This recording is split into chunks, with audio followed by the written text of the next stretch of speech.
If you've done your homework on Crestliner fishing boats, you've probably run across our video boat reviews of the 1650 Fishhawk, the 1750 Fishhawk, and the 1850 Superhawk.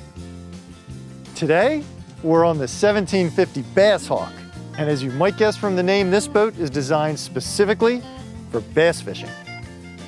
Naturally, that means there's a raised casting deck up here forward, and a raised casting deck aft back here. The boat carries a 28-gallon live well aft, and I particularly love what they've done up here in the bow. You've got a foot control recess for your trolling motor, you've got a flush-mounted fish finder right up front, and on top of that, a cup holder. But the best feature of all might just be this rod box. It holds 15 rigs, and it's locking. So if you're trailering your boat, you want to stop for a bite to eat or whatever, you can feel safe knowing that all of your gear is secure. A complaint a lot of folks used to have about aluminum boats was their looks, but you know, with these new baked-on aluminum paint jobs, that really is history. I also really like the attention to detail that I see on this boat, things like the lighted toggle switches. The fact that this is a tilt wheel, and you know, they give you an extra step up to the foredeck, but also make it a stowage compartment. One place I see a little room for improvement, I do wish this box were mounted a little more firmly. Wait a minute now, I know what you bass guys like, speed and performance. So, does the 1750 Bass Hawk perform? Let's go for a boat ride and find out.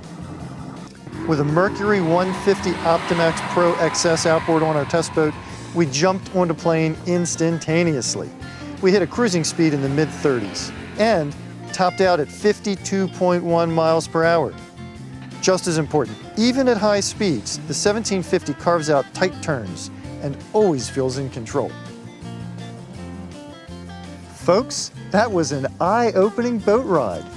And you know, I really wanted to learn more about what was going on with the hull that's beneath the waterline of the Bass Hawk. So I went back to the dock and I picked up Jake. Jake is from Crestliner. And Jake, I want you to tell me what is going on. Why does that boat corner like that? Well, this is a deep V hull, which is a little different from your mod V typical bass boats. And we have a variable degree dead rise that goes all the way back to a 12 degrees. So when you're cornering, it gives you the most boat in the water to really give you that handling, but it still drafts really nice for a bass boat. Jake, that's interesting stuff. I gotta tell you though, I have run across one thing on this boat that I'm not thrilled about, and that's this step. It's not incredibly firm.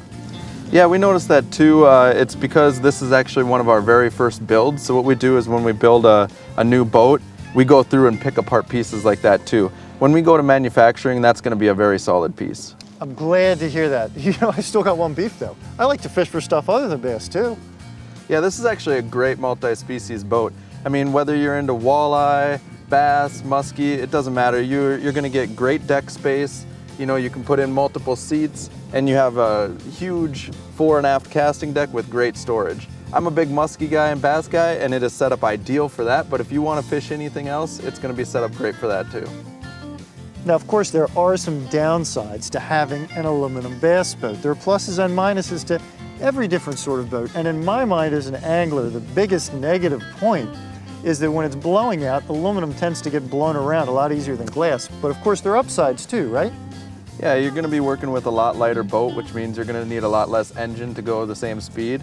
Also, trailering it on and off because it's lighter is gonna be a little bit easier for you. And you know, repair and maintenance is going to be better for you too on aluminum. If something happens, like you were to run into a dock, it's going to cost you thousands of dollars on a glass boat, whereas you know, you might just get a dent on aluminum. And you know, speaking about money, let's just talk price for a minute, folks, because the fact of the matter is an aluminum boat tends to cost a lot less than a glass boat in this size range too. In fact, you can get the 1750 Bass Hawk boat only for under 20 grand, and a boat motor trailer package, less than 30 grand.